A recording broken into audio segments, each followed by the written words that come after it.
The next is aperture coupled field. The aperture coupled field uses two substrate, basically two layer of dielectrics, and in between that, it is having a ground layer, which is nothing but another conductive layer, and it will have a slot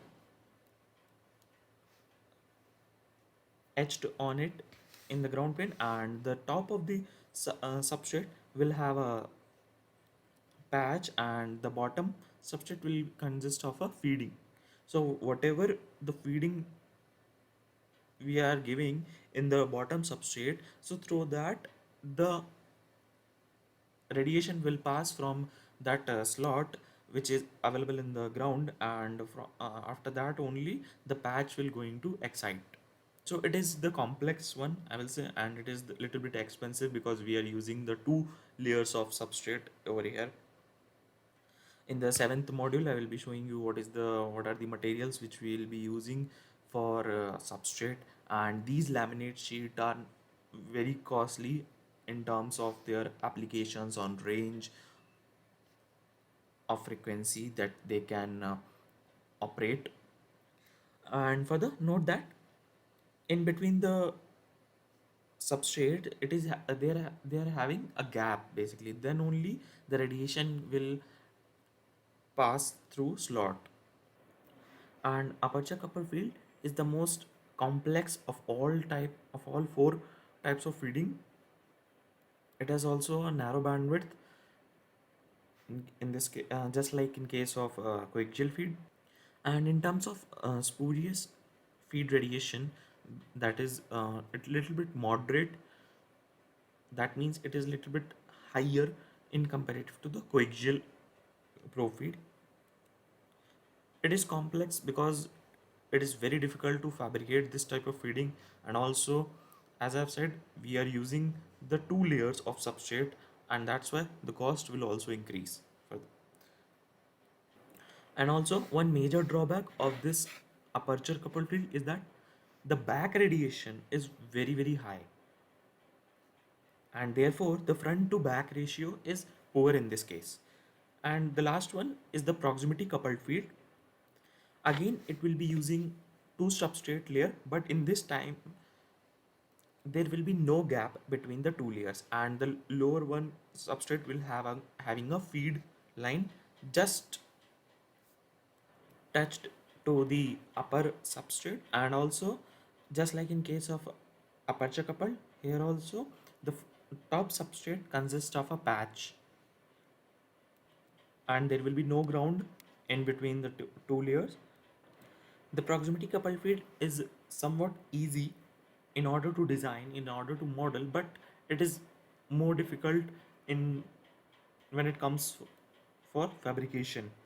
As I have written that it provides the largest bandwidth, as well as because the height is increased, height of the substrate is increased, because as again we are using the two layers, and hence the bandwidth will increase as the height of the substrate increases.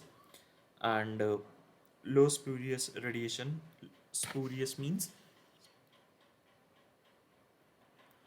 that extra radiation which is coming from the feed, it will be very low.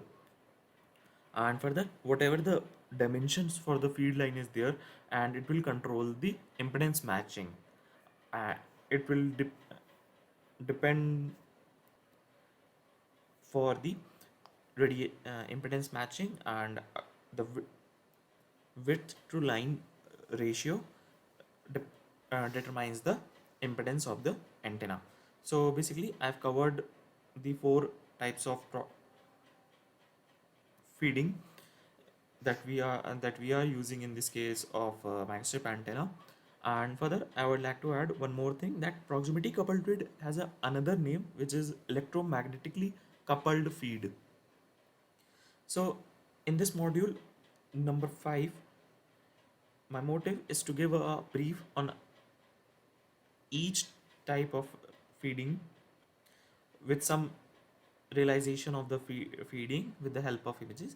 So I hope you have a better understanding of these all types, and I would like to suggest that please go through some of the books like Balinese book is there. I have taken the reference of that as well, and since it is the most famous book in the case of antenna designing and antenna theory, so I will definitely suggest to all that please go through that book and try to study more and more. At first it will not be able to understand in a first go, so don't get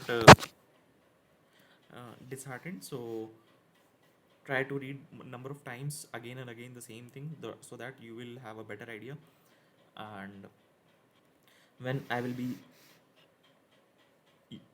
designing the antennas in module number 7th, I will be using the microstrip line feeding as well as the coaxial probe feed as well, so that you can have a better idea how to use that, how what is the inner pin, what is the outer conductor, and so on. And these two types of feedings is generally not used, and since this course I have made in order to in order to present the idea in a better way, so that anyone can start researching and start designing antenna by have some idea of theory as well as practical both. So from the next lecture we'll be starting the module number 6, which is nothing but a EM softwares, that is electromagnetic softwares, which are using in these days in order to simulate, that is in order to design as well as achieve the results whatever the antenna is providing. In order to analyze that results, we'll be using that softwares. So thank you, see you soon.